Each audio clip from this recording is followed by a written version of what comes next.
दोस्तों area wise Alaska America का सबसे बड़ा स्टेट है, लेकिन पॉपुलेशन के मामले में ये सबसे नीचे से तीसरे नंबर पर आता है। यानी कि अलास्का का अधिकतर हिस्सा इंसानों के पहुंच से दूर है। इस स्टेट का जो हिस्सा है इंसानों से खाली है, उसमें से अधिकतर हिस्सा आर्कटिक्स में पड़ता है और यह पूरा हिस्सा बर्फ की मोटी चादरों से ढका हुआ है और यहाँ जमी बर्फ हजारों लाखों साल पुरानी है। इवन की कुछ हिस्से में जमी बर्फ का निर्माण 30 लाख साल पहले हुआ था। और दोस्तों मैं आपको बता दूं कि यहाँ के बर्फ की मोटी चादर के नीचे आज भी सैकड़ों ऐसे जीव हैं जो कि बर्फ के नीचे दबे रह गए हैं, जिसमें से एंशिएंट ह्यूमंस, डेडली वायरस और बैक्टीरिया और पृथ्वी पर ह्यूमन सिविलाइजेशन के डेवलपमेंट से रिलेटेड भी कई सारे एविडेंस हो सकते हैं। तो चलिए जानते हैं कि लाखों साल से अलास्का के बर्फ के नीचे कौन कौन से राज दफन है। हजारों लाखों सालों में जमीन पर अलास्का को बंजर बना चुका और शायद यही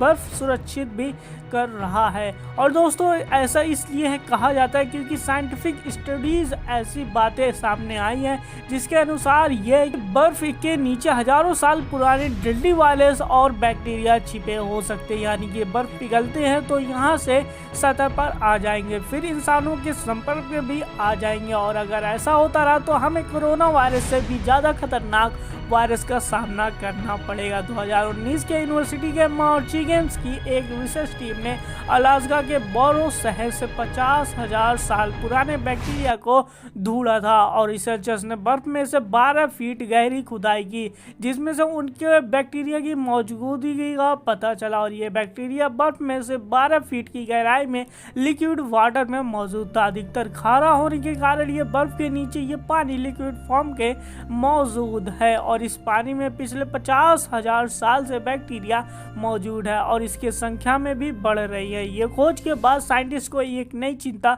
सताने लगी कि यदि ग्लोबल वार्मिंग को कंट्रोल नहीं किया गया तो अलास्का के सारे बर्फ पिघल जाएंगे और फिर एक बर्फ के अंदर मौजूद हजारों लाखों साल पुराने वायरस और बैक्टीरिया बाहर आकर इंसानों को इन्फेक्ट कर देंगे। साइंटिस्ट का कहना है कि इस बर्फ के नीचे वह खतरनाक वायरस छुपे हो सकते हैं जिसके समय समय पर इंसानों की जिंदगी तबाह और बर्बाद कर दी है, जो कि कोरोना वायरस के इफेक्ट को देखकर हमें खुद ही इमेजिन कर सकते हैं कि तब दुनिया का हाल क्या होगा जब कई हजार साल पुराने वायरस जिनके बारे में साइंटिस्ट कुछ नहीं जानते तो इंसानों की जान लेने के लिए बर्फ के नीचे दबे एंशिएंट वायरस का इंसानी इन्फेक्ट करने के लिए पीछे डर की वजह से है। 2016 में साइबेरिया के यमन पेनिसुला में एक 12 साल के लड़के की मौत के एनेक्स्ट्रेक्स की वजह से हो गई।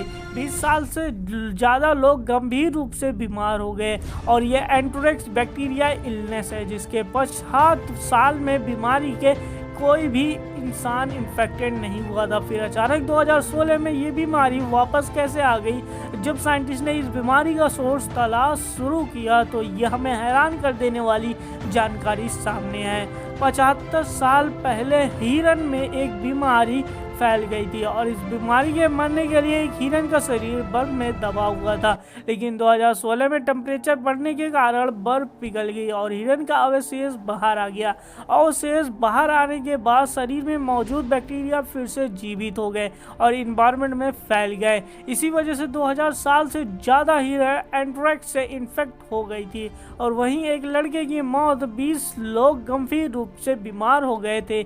यमन पेनिसुला की यह घटना पूरी दुनिया को जो है हैरान कर देने वाली है और मैं आपको बता दूं कि ये एक वार्निंग भी है। वायरस और बैक्टीरिया के अलावा अलास्का बर्फ के नीचे अधिकतर मात्रा में मरकरी भी छुपा हुआ है और हाल ही में एक रिसर्च में ये बात भी आई है कि अलास्का में 13 अलग अलग जगहों पे जांच के अनुमान लगाया गया कि अलास्का में 15 मिलियन गैलन से ज्यादा मरकरी मौजूद हो सकता है, जो कि इंसानों के साथ साथ पेड़ पौधे और समुद्र जीव के लिए भी खतरनाक साबित हो सकता है। अलास्का के कुछ ऐसी चीजें भी मिली है जो कि ह्यूमन हिस्ट्री को समझने में सहायक साबित हुई हैं। 2013 में तांतिया रिवर वैली के पास आर्कियोलॉजिस्ट को एक नवजात बच्चे का कंकाल मिला। फिर बच्चे की उम्र महज 6 हफ्ते की कंकाल की गई और स्टडी में पता चला कि लगभग 11,500 साल पुराना कंकाल है। अब यह ढूंढना कि ह्यूमन जीनोम में से इस बच्चे का जीनोम दुनिया का सबसे पुराने ह्यूमन जीनोम है और इसके कंकाल की मदद से नॉर्थ अमेरिका की ह्यूमन हिस्ट्री समझने के लिए मदद मिलती है। इस बात की पॉसिबिलिटी जताई गई कि नॉर्थ अमेरिका में इंसानों की एंट्री लास्ट आइस एज के दौरान हुई थी। नॉर्थ यूरेशिया में रहने वाले इंसानों ने अलास्का और रसिया के बीच बने लैंड ब्रिज के रास्ते नॉर्थ अमेरिका में एंट्री ली थी। 2011 में साउथ ईस्ट और अलास्का में पैलेंटोलॉजिस्ट ने 200 मिलियन साल पुराने एक फॉसिल को ढूंढ निकाला और यह फॉसिल टेरेटोनोसॉरस के नाम एक मैराइन रेप्टाइल का था जिसका लंबाई 3 से 4 फीट तक थी। डायनासोर की विकसित होने से पहले ये लुप्त हो गए थे।